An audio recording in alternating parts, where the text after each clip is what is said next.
What to do, what to do. This is the Brothers on Books podcast where we find great books that will give you real value and actionable steps and have fun in the process. Please reach out to us at brothersonbooks@gmail.com for any book recommendations, or if you'd like to be a guest host for a particular book you have in mind. A great review or rating on whichever platform you're listening to would be greatly appreciated. And lastly, if you can think of any friend, family member, or coworker that might like this episode, please pass it along. Also, if you're ever alone on a dark and stormy night and you need a drink to warm the depths of your heart, we at the Brothers on Books go with Ensure Matcha, the best matcha for the best brothers. And now our listeners will get 20% off. Also, we've recently partnered with New Recover, the best in-home sports recovery for both your steam saunas and cold tubs. I'm Alex Alwell, and with me, as always, is my brother Jack Alwell. Jack, how you doing? I'm doing great, Al. How are you doing? I'm also dandy, It's always just a it's dandy. always a great end to the weekend when we get to record an episode. That's right. Just got to sit here and talk to each other. Yeah. So Jack, I don't know, I would say this is a pretty big milestone for us. What is today? This is episode 100, Al, the century mark. A That's mark right. that I honestly not sure if I thought we would make, as most of the podcasts don't even get to 10 10. episodes. But Right. I thought, we're patient guys and we're kind of just chugging along. So I don't really see us stopping anytime soon. Here's to the next 100, Jack. Yeah. But Yeah. yeah, I don't know the percentages, but I think it's probably only close to like 5% of podcasts make 100 episodes, right? That would not surprise me. Same with sitcom syndications. You get to 100 episodes, that's the big deal. It's Okay. all those sitcoms want to hit 100 episodes. I think your royalties on the Okay. reruns, like you get more percentage or something. I don't remember the exact details. But so that's close to, I mean, there were some episodes that weren't very long, but we've probably put up close to now, I would safe estimate, 60, 70 maybe hours of content on the internet. Yeah. It's That's all right. readily available for everyone. YouTube, Spotify, whatever Apple or Podcasts, don't forget. wherever you listen. That's right. But we thought we would do a slightly different episode and we didn't really prepare anything written, but I've been doing a lot of thinking on all the books we've read over the last couple of years. And I guess I would first, these were the prompts I was kind of thinking about for this episode. The phrase or the line, knowledge is power. How do you, Sure. okay, so I hear this thrown around a lot, but I actually am starting to like kind of disagree because really you can read all the books in the world. And if you do not do anything with that information, I mean, have you really progressed or helped yourself out really at all? So, okay. It's funny you say that because whenever I hear that phrase, uh, you never watched the show Game of Thrones, did you? Not in its entirety.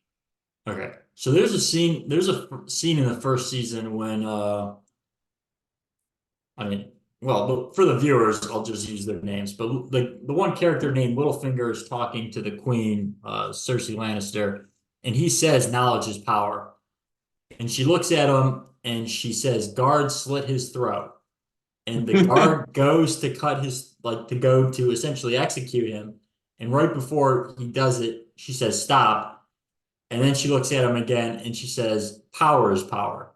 So, so Okay, for the that's a great line. That's a great illustration. right. Well, exactly what you're saying is that yes, like if I agree with you. It's great to have all this knowledge. It's great to just intellectually better yourself. But if you don't actually do anything with it, you're just wasting your time. Mhm. Because like what does it get you if you don't put any of the things to use? Yeah, and I guess with that said, I was kind of reflecting even over the last week how much the books have influenced me and how I've changed my habits. And I'm sure they've influenced you too. So I thought it would be fun if we could go back and forth and think about all of the things we do now that have been influenced by the books we've read to actually show like what we've read has been put into practice. Okay. Uh, I guess do you want to start? Like, do you have a I top can, I three, mean, top, or just want to just sure. keep going until we're out? Yeah, like we can just talk so I thought like I guess I kind of thought it in terms of like perhaps like maybe like a social aspect, maybe like a physical fitness aspect, and then maybe a financial type of those were kind of the buckets I was thinking of them in. But Okay. I guess in terms of like physical endeavors, the Tom Brady book really came to mind and his pliability warm-ups that I still am doing religiously every before every workout and after. So it's kind of like a handheld massage with, a flex basically, and you're, you know, trying to lengthen and soften your muscles. And I think it's helped. Um, I feel a little more chill, a little less stressed, and yeah, I guess I'll. And then on the lifting weights is or weightlifting is a waste of time by Dr. Jaquish. I've also after reading that book, I also have really eliminated weights altogether. I do a lot of stuff on the Bosu ball. I do a lot of resistance bands.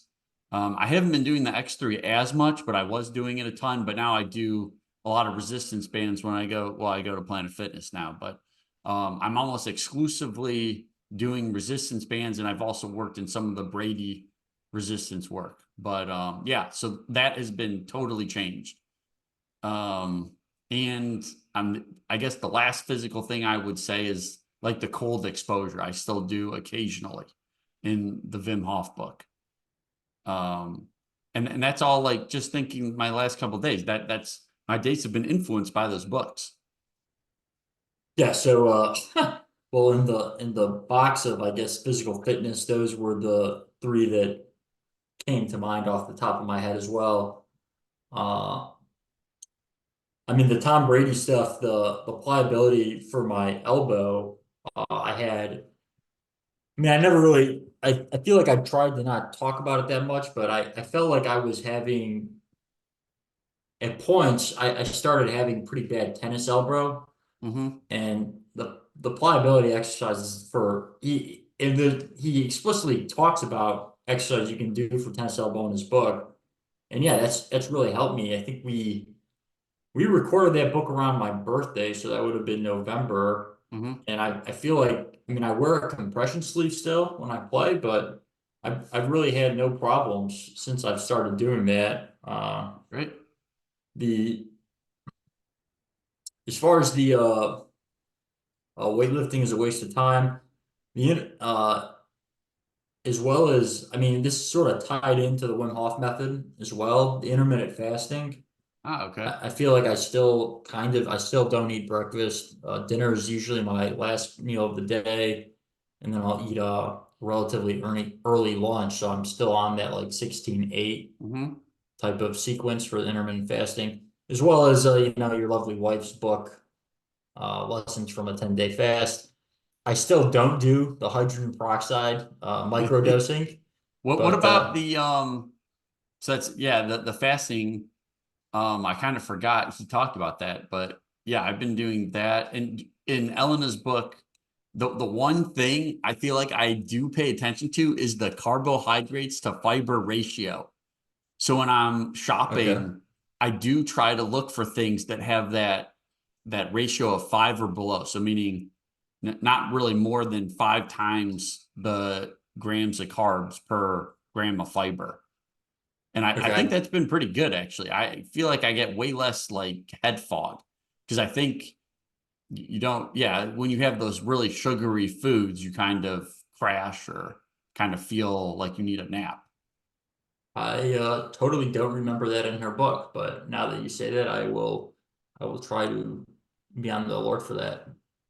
The other thing from the Wim Hof, the cold exposure, I don't know if he explicitly talked about saunas, but I feel like he probably did. I mean, I do try and take I do a steam sauna. I try and take a steam sauna about 2 or 3 times a week, which Okay, I've now have from my new Recover steam sauna. there you go. Uh, so as far as the physical fitness one aspects, those I think have been, yeah, very beneficial as well, just for uh, everyday life. Uh, so what was the next? The next bucket was I was thinking, I just, mean, these were just kind of, I mean, I didn't really have like specific things lined up, but I was thinking like kind of financial. Like we did do a lot of personal finance books or kind of tangential to personal finance or money. yeah. So for me, I mean, without a doubt, the most influence. Well, I guess I guess to start with, like the Bitcoin books, we've done a couple Bitcoin books. I still buy and hold Bitcoin. I buy $500 of Bitcoin every month, and I've been holding it. I don't know. I've been doing that. I don't remember when I bought my first batch. It would have been right around COVID. I think I've been doing that for about 4 years now. Okay. I don't know if it's always been 500. It hasn't always been $500 a month, but I've more or less done $500 a month for probably the last 2 years. But without a doubt, the biggest influence of any of the books we've read have been the whole life policy books for me. Uh, I have two whole life policies now. I run almost entirely my all my monthly finances out of those, where I'll more or less loan myself the money for my monthly expenses, live, and then with my salary, pay the policy back. Uh, for in the smaller account, my larger account, I've been a little lax. I've, I mean, I loaned myself the cash to buy my car and cash from the big policy, as well as the money to put the down payment on my house, my Birmingham house as well. Um, so that's been good. I've always wanted to. I feel like we do so many option trading books, and I don't know if I just don't understand like what's going on in those, or it seems like so obvious when we read it, but then when I try to implement it, I'm like too scared, or I just feel like I don't have enough time. I just feel like I haven't really been able to get into those as much. But yeah, the Bitcoin and the whole life have definitely been very, very influential to me, as well as I guess, the GOAT, or not the GOAT, the OG episode, Richest Man in Babylon, or Rich Dad Poor Dad as well. I mean, Rich Dad Poor Dad is more or less about buying, generating passive rental income, which we both do. And then Richest Man in Babylon, just I would say just a good philosophy of how to budget your money and make just how you should spend your money, like percentage Mhm. wise down the line. Mhm. I guess, Of yeah. the Bitcoin books, or which books would you say is it? Were you thinking more like Laird Money, or are you thinking of like Uncommunist Manifesto, Yeah, or I mean, kind of just both of them? from a philosophy standpoint, I think the Uncommunist Manifesto is touches more to just how I think about uh the world, I would say. Like how I think the world people should view, I don't know, like how people should strive for, I guess. Does that make sense? Hmm. Except Uh except except no borders, right? yeah, I mean, I wonder. So that was, and we discussed that on economics is one lesson. economics in one lesson, right? Because I kind of was viewing like if you really took this extreme, you should have free movement of labor, which we do not have, even though businesses can basically up and move and operate in different places, but can't just freely, move your labor. So I thought that was kind of interesting to read and think about. And then, sure enough, they mentioned it in on Communist Manifesto, I feel and like, but I don't think that's what he was saying either. who? I don't think that's what Svetsky was saying. Svetsky was well, in Uncommunist Manifesto, they were kind of saying they thought this country idea, is kind of a relatively new concept and kind of a construct, and there really should just be more like city states, which I guess are just Right. small It's countries. countries, right? It's the same thing. It's you know, Semantics. it's semantic. Yes, absolutely. Like, what's the difference between, I mean, having like a border with a city that you have to go to get into? I think he was saying to get into, you had to pay some fee or some tax Yeah, versus he was. having a country. It's really the same. It's just smaller. And I guess you would more probably segregate how you want to live or like what type of people you want to live with Mhm. or community. Uh, yeah. So what were your financial ones, Jack? Yeah, Which ones would you? definitely the whole life. Just going down that rabbit hole when you first brought that episode to me. I remember I was living in Vienna and I was like, what? Like people are really like borrowing against whole life. And looked into it more. And now I have two policies and we just started Elena on one. Um, and what have I used? Um, I actually used a bunch of money in there to take a couple classes. There was an estimating rehab expense seminar I took, and then a Forex class that I took. Um, Trying to think of what else. And I've been operating a lot of the land flipping out of it. So like as soon as I find like a parcel of land to go under contract, I'll take a loan, lend my business the money to buy the land, and then hopefully I can, find a buyer and put it back in the whole life plus more, hopefully.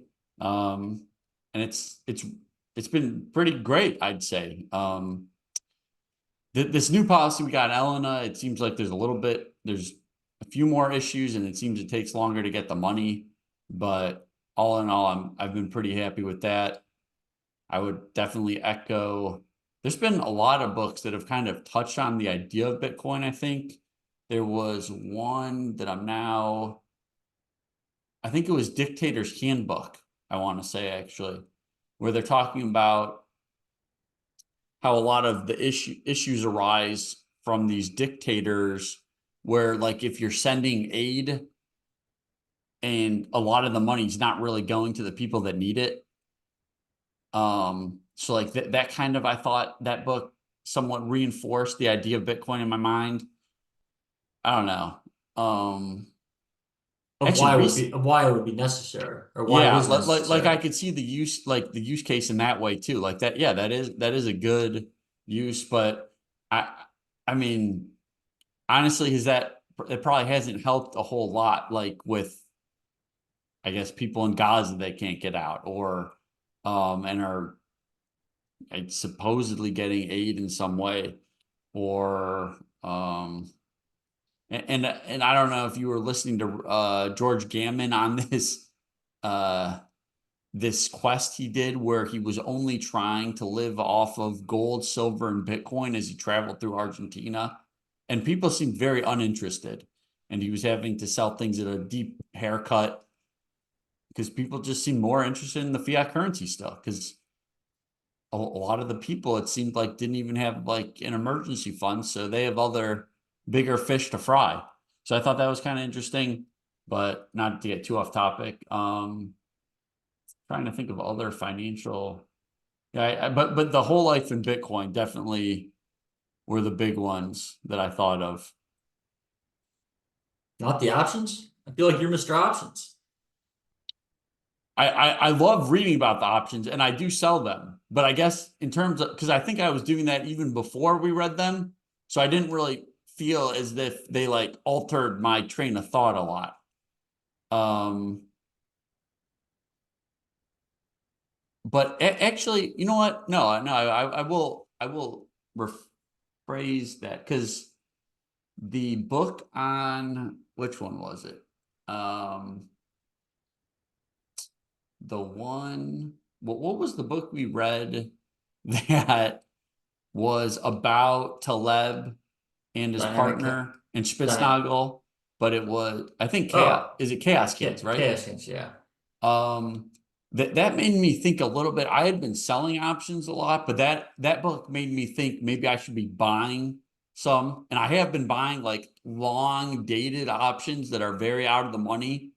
And I mean, Taleb also mentioned this in Black Swan, like with his barbell strategy, where 80% is very stable. And I think he was mentioning US Treasuries. And then the other 20% was all out of the money options, crazy allocation or like different stocks, different strikes. And I have been doing some of that. Mostly I've done it on gold, and I bought a long dated put option actually on the S&P, which I mean the market keeps going up, so that's probably not going to pay off. But if there was chaos, that could really spike. So and that's kind of what they were getting at. They're benefiting off of chaos. So I kind of I that's kind of what I took from that. Uh, I did really enjoy talking about the Wall Street bet stuff, but I don't know that was more things like this is how not to act in a lot of cases. Fair enough. I Um, totally forgot about that book. We recorded that the first time it was in Myrtle. yeah.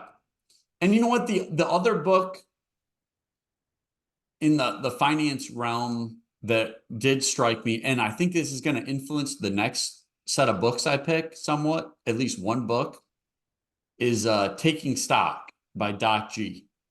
And we Okay. had him on, and he was the hospice doctor that went through all this analysis of end of life regrets, and do they regret not spending their money, or what are their regrets? And I do think about that book a lot. um and Ellen and I recently went to Japan, and honestly, if I thought too much about the money, maybe a few years ago, I would have not have gone on that trip. Because it was going to be expensive, but I had a great time, and you can always go work for more money, I guess. But you can't get those types of experiences all the time, and they're not guaranteed. And Yeah, that, I you guess can't. that's kind of like a social and personal finance thing. You can't get the time back. Like Right.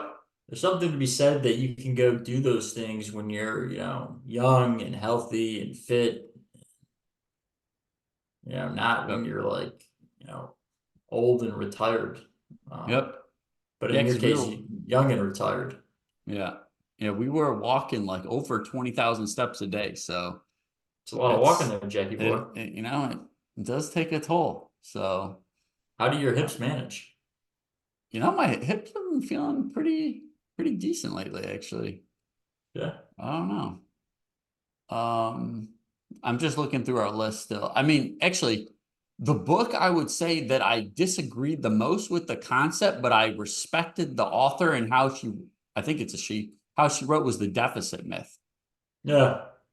Because that was very much how we, I think, is That's actually how we really, operate. that Yeah. is how we operate. So you can disagree with certain things, but until you just like kind of, I don't want to say accept reality, but until you acknowledge what's actually happening, like it's hard to make decisions, and it's hard to profit off that knowledge. And we can So actually turn the knowledge into power. So if you, that's exactly, if you remember from Katusha's book, I think The Rise of America, right? Yeah. So he writes the chapter about MMT. So the deficit myth was about essentially modern monetary theory. Yep. And she's more or less one of the, like, I guess the co-founders of MMT. But Katusha was saying, like, regardless of whether you agree or disagree with it, it's happening. And like you just need to acknowledge that it's happening so you can exist in the environment to profit off of. Like, hmm because if you're in denial, like, yeah, you're gonna get left in the dust. hmm Uh, I think about this a lot in terms of just like policies by country by country. I mean, I was just reading an article and I think I sent it to you. It was talking about these Californian like representatives that traveled to Vienna to try to get a glimpse into how their housing was. And the housing situation is very different, like in America versus over there. And it basically comes down to a policy decision. So when you understand the policies, you kind of understand where the incentives are. And I would say in America, if the simple fact, if you understood that the US is, I think, the only country with a 30-year fixed mortgage that is it's backed by these government entities, that is telling you, okay, they are subsidizing. They want us to be in Right. houses. They want us to buy houses. They want us to buy houses. Absolutely, yeah. And the different, and when I've been in Austria, I've asked other people, and they haven't really been able to tell like how the stuff is funded or where the tax money's coming from. And this article that I saw today did kind of explain that. And they're talking about this 1% tax on everyone that goes to it. And it's not really the end buyers that are getting subsidized, but the construction builders get insanely cheap financing, like 1% loans. In America And or in Vienna? in Vienna. So, and then like sick, and that's how I mean, they're saying that it's one of the few European capital cities that is seeing population growth. And so they basically, because the construction is subsidized, they're building more units, and that's why the rents are lower. That they're just their solution to the policy is that they want more people to have cheaper rent. So they're increasing the supply. Whereas I guess in America, we're kind of increasing the demand artificially. And that's, well, raising prices. But it you can kind of see like where the incentives are, and kind of, if you want to take advantage of certain things, like just understanding how to take advantage of things. Uh, I don't, yeah. yeah, even I guess just in why another thing, the 1031 exchange is a good Mhm. example of incentives of Yep. why we as a government want people to buy houses. It's Mhm. if you roll over the purchase or the sale of one house, you can take that money tax free into another house. Like that's Mhm. I think it just has to And be I think it has to be more expensive, right? You can't roll the money into a cheaper house, right? I believe that to be true. And I Right. actually found out something even more insanely beneficial to real estate, because I think I'm going to qualify as a real estate professional this year. And there are, when you are deemed a real estate professional, they have these, you can get these depreciation studies, or I forgot what they're called exactly, but you basically can depreciate the thing, your rentals, instead of like 27 and a half years, you can do it like 5 years on certain, like they cut the house up into like the utility, like certain like appliances, and then you can depreciate even faster. So you're getting even a bigger like deduction. And then so you could deduct the whole house in 5 or 7 years and then 1031 that. And you're basically showing a bigger and bigger paper loss each year. This is obviously not tax advice. I'm kind of, these are all discussions I've had with people the last week, but I mean that's like huge. And that's just understanding the rules. So I don't think there's many professions that have benefits like that. Yeah, yeah.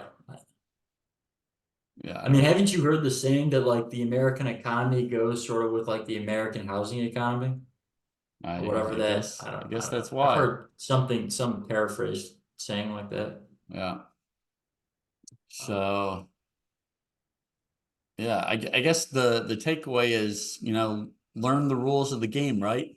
It's one of the 50th laws, right? I think, or it's something. it's it's hard to win if you don't know the rules. Yeah. Yep. And then Um, on, I don't know, you got anything else on like financial side? Mm, no, I mean, I would say definitely Bitcoin and the whole life were the real big ones for me. Mhm.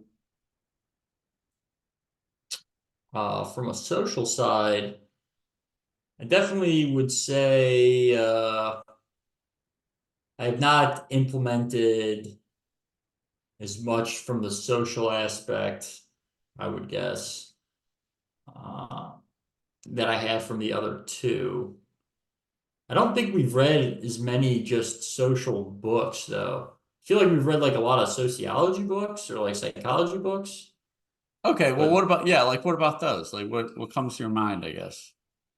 oh, I mean, when I think of those, the ones that I really think of sort of in different veins are, I mean, the Jonathan Haidt book, The Coddling the American Mind, Okay. really about, I mean, obviously I mean, you're closer to this than me, but I'm really nowhere near having children due to the fact that I'm not married.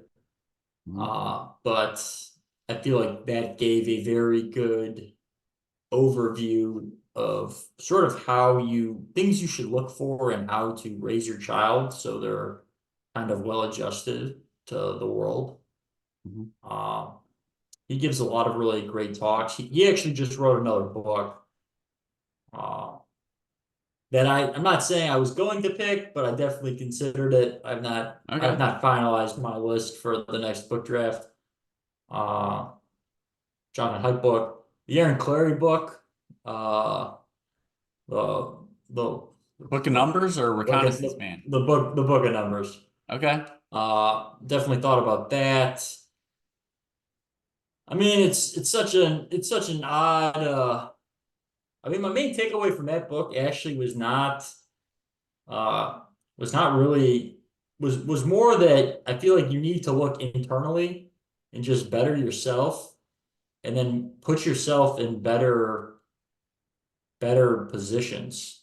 Like Hmm. if you want to be, and at other points in my life, I definitely had thought, like when we definitely read that book, I definitely felt like I was not in a great environment to find the type of person that I kind of wanted to be with, for, cultural reasons. It was somewhat difficult to find someone So I enjoy.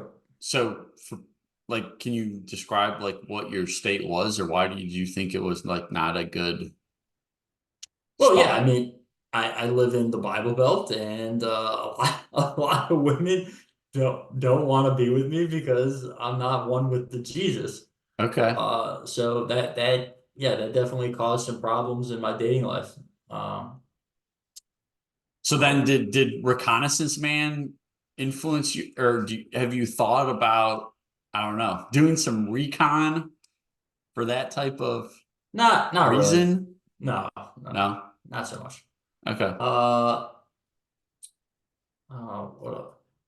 I mean, the Thomas more of a sort of a blending of sociology and I guess finance, but the Thomas Sowell discrimination and disparities. Yeah. Definitely, I mean, I've read a lot of his books. They've really a lot that we haven't discussed on this podcast, but they've really shaped how I view the world from I would say kind of a almost like a political standpoint of like what I think how I think the country should move forward, the policies the government should enact, how people should try and better themselves, uh, which is in my opinion, from a very individualistic standpoint and not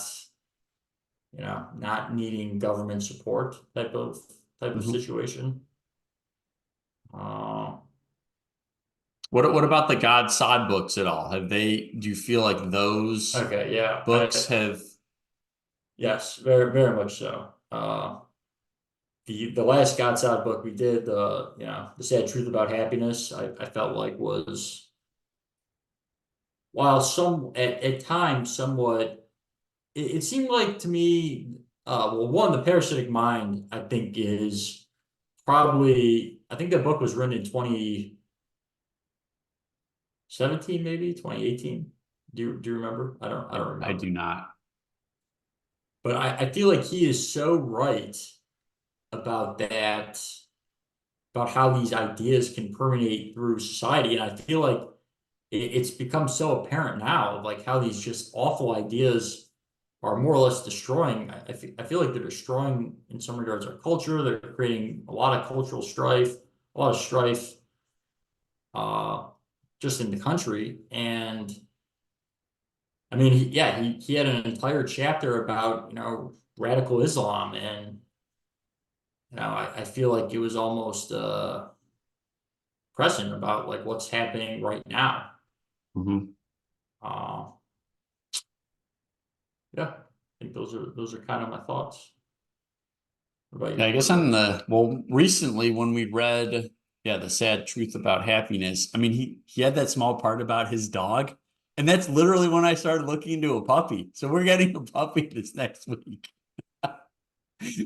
But like, yeah, I mean, he's talking about, he gets enjoyment out of his dog. He always thought he wanted to have a dog, and his wife just said, why don't we just get one? And I was kind of thinking like, when I'm back home with in Linwood with mom and dad, and they have this little teddy bear dog, I'm like, yeah, I like spending time with Benji, and maybe I should, maybe we would want one. We're gonna get a teddy bear dog just like Benji. What's his Um, name, Jack? his name's I think we're gonna just keep Brock. He's listed as a Brock, and I think we're gonna keep it. Brock is the first Pokemon trainer you fight in Pokemon. Yeah, Brock and Misty, right? Misty's the second trainer. Okay. Yeah. Yeah. Brock. Um, yeah, so I guess God Sod has influenced my decisions quite a bit because I probably never would have if I didn't have time to sit and think about that, I probably would not have done that. Huh? So that was kind of interesting.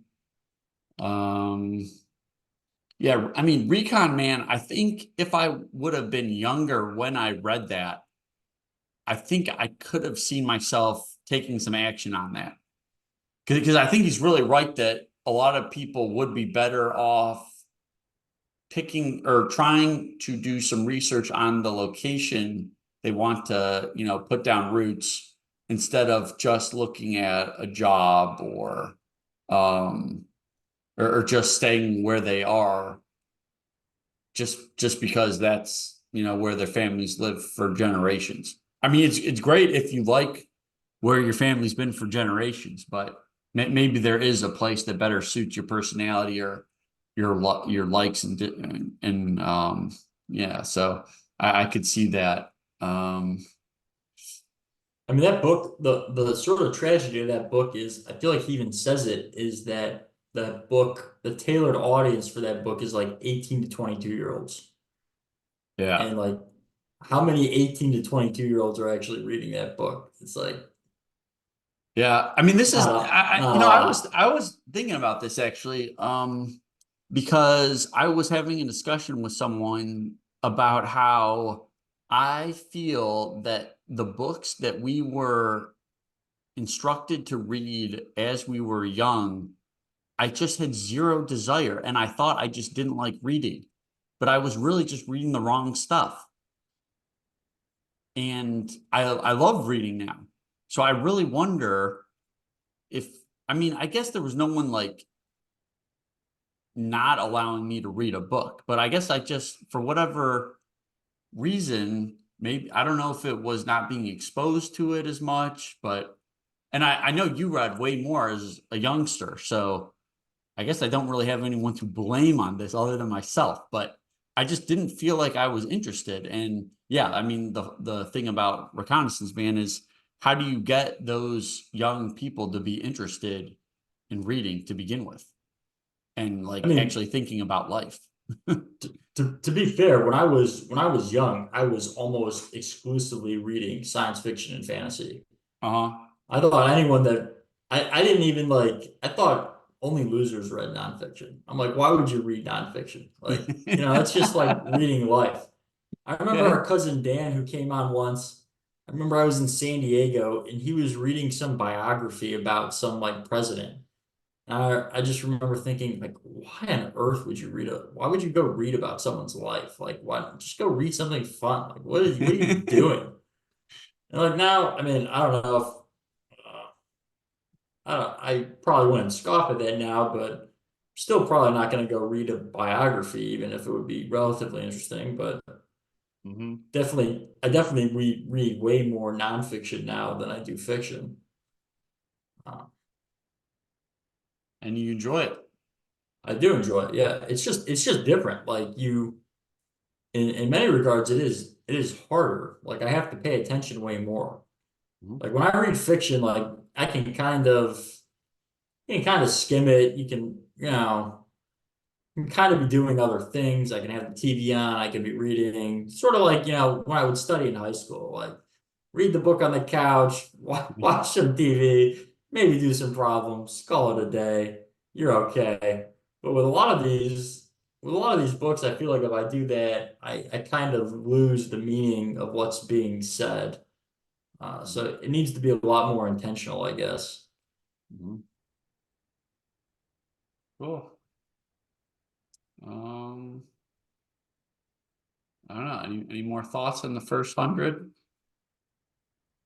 Uh, why don't you, do you have, do you have a favorite episode or episode you thought was the best, or Um, a book that you thought was the best? well, I mean, I might be a little, I mean, I'm not going to say it was my favorite, but like Make Better Bets, because I wrote that, was kind of a fun episode for me. I think Okay. that was like the third episode we ended up That's putting out. I think it was the fifth episode, Fourth, wasn't it? fifth? Okay. Um, but I would say my favorite book, maybe not my favorite book, but the most important book I still think is Man's Search for Meaning, the Viktor Okay. Frankl book.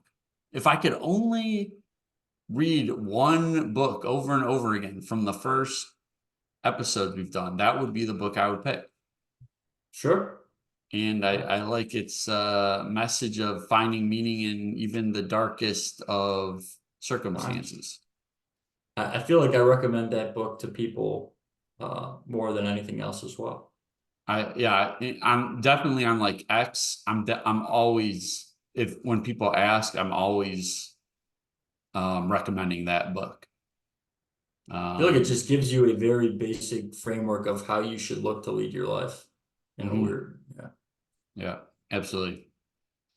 So, like, I guess going forward for the next 100, is there anything you can think that, like, I don't know, particularly excites you? Are there any topics you really want to look into or skills you want to acquire through the books? Mm, topics. I mean, I always try,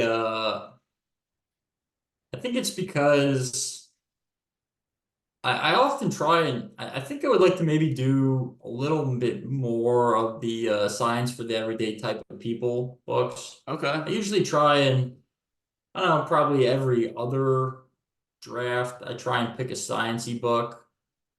Um, Are you talking so we maybe can like make our own clothes washing detergent, Al, or what are you, or no, like just for fun. So mainly so I can just show off and big boy like the fact that I have this PhD. I mean, I guess it's kind of a big deal. Yeah, I mean, I really enjoy reading I really enjoy just reading the like the sociology and the psychology books, like the Robert Greene books I love. Yep, I think absolutely. I wouldn't say it was my favorite book, but I felt like our best episode was Mastery. Uh, Okay. Yeah, I just remember liking that episode too. I just felt like how like I mean I don't know just like how the episode went. Like I felt like the conversation. I just felt like it was the smoothest, and I just felt like it was the best. Uh, Mastery. Yeah, that was episode, looks like 69. Yeah, that was an excellent episode because I think we just picked a couple individuals, right? And discussed them, I want to say. yeah, right. Yeah. just like how they became masters. Yep. Uh, Yeah, that was a good one. yeah, I mean, I like the books, sort of like the ones you were just touching on. I like the books about how, you know, how you should strive to lead your life, like goal setting, like, the Frankel book that you just talked about, the Godsod book that we talked about earlier, just like, just I feel like it makes you think more about like what you actually want out of your life. Uh, Mhm. And I feel like so often, I mean, I personally feel like I fall into this trap where I just my life becomes so routine. I kind of forget, like, what am I doing all this for? Like, what is the purpose of all this? Mhm. Uh, so I think it's always, those types of books are always good because it makes you sort of stop and think about, like, and even like write down, like, what do I want out? Like, what am I trying to accomplish? And I feel like Mhm. if you don't have those thoughts in your mind, you, you kind of just end up going through life and you waste a lot of time. And from like a personal experience, I remember when I was done with college, I was working that lab tech job at Vanderbilt before I started grad school. And after like 2.5 years, like I was still there, and it was just like, it was so comfortable. I could just see how, 2.5 years could be like 5 years easily. 5 years could be in 10 years. And then I'd be essentially how old I am now, and I'd still be making more or less like no money, and I'd have no career prospects, and like my life would just, it would just be going by and nothing would change. And, a guy I worked with, the guy that essentially took my job after I had been in grad school for probably 2 or 3 years, I remember I was sitting in a room with him and I just said, I go, this job is super comfortable. Like, you don't really have a lot of responsibility. They pay you enough to live. But if you don't if you don't make decisions, you're just gonna wake up and you're gonna have been there for like 5 or 6 years and nothing's going to have changed. Mhm. And unfortunately, I just heard that he's still there, still more or less the same position, and nothing's really changed. Uh, Yeah. and so, I mean, things that you just said, I mean, Atomic Habits kind of comes to mind. Like, yeah, thinking long term and what your actual goals are. And then, I mean, perhaps writing them down because then you're down. more likely to do those small steps that will lead to your bigger goal.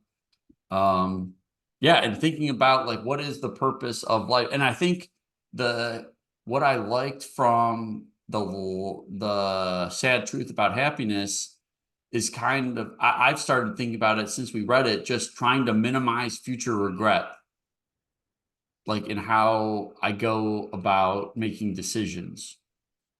And I guess that I, I would say that did influence like the decision to get the dog. And I actually started putting out feelers for coaching soccer because I feel like if I were to die tomorrow, I probably would regret that, not trying Coaching. to have coached. Okay. So yeah, it's time goes by fast. Seems like it's going by faster every day. Yeah. Speaking of the writing things down, I mean, I don't think we didn't do this book, but Napoleon Hill's Think and Grow Rich. Hmm. I mean, he talks, and I feel like I know, like I've mentioned this before, but he talks about writing all of your like goals and positive affirmations down, and like every morning you essentially, with emotion, you read them into a mirror. Hmm. And I didn't actually take it down, but when I moved, I had all my goals taped to my door in Hmm. my Nashville house. So every morning when I would wake up, I would read my goal list and I would say it out loud, and then I would go to work. And I feel like that's something that I could sort of start doing, because it just Hmm. it just makes you focused and like think about what do you actually want to accomplish. Yeah, Because there's I think that. I remember that book. He had you write it down like you already had it, right? Well, not like you already had it. He had you I don't remember if it was that, but you had to say it with like the emotional intent that you were Mhm. going to achieve it. Okay. Uh, 'Cause there's that old saying that like a ship, regardless of how good its captain is or how good its wind is, will never reach its point of destination if it doesn't know where it's going. Yeah. Uh, Good. That's a good one. That's a good one. Um, yeah. well, did you have a favorite episode, Jack? I mean, Mastery was a great episode. I also thought another Robert Greene book, the 50th Law. I thought we did a good job breaking that one down. Episode two, baby, going all the way Episode back. two. Yeah. Yeah. I really enjoyed that discussion. I mean, I love talking with Aaron Clary, honestly. Hopefully we can have him back on. Um, I think he just came out with a new book as he well, didn't he? did. He did.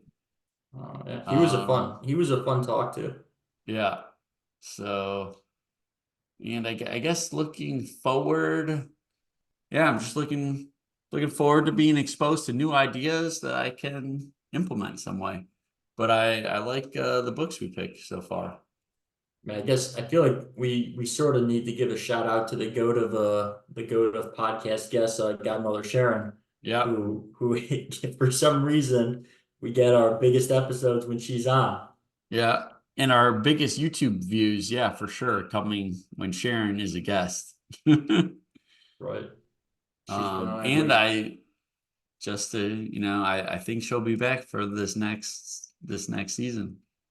I have a feeling that she will be back as well. Yeah. Uh, So what book are but we do next time, Al? the next book we're doing, this was my pick, and I think this is the last pick or the last book in this draft is the Personal MBA by Josh Kaufman, the 10th anniversary edition. It's been good so far. I think you said you've read this before, correct?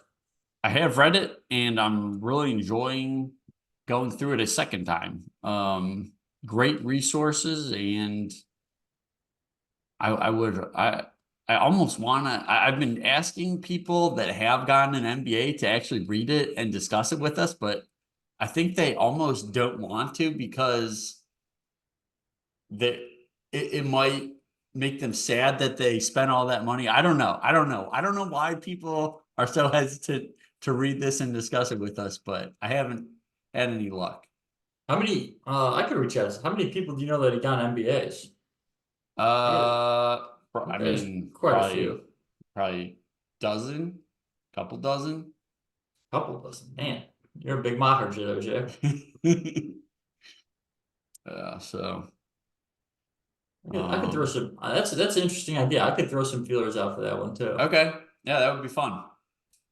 Uh, well, I guess Um, you have any remaining thoughts, Jack, or should I take us out? yeah, I think we can take us out.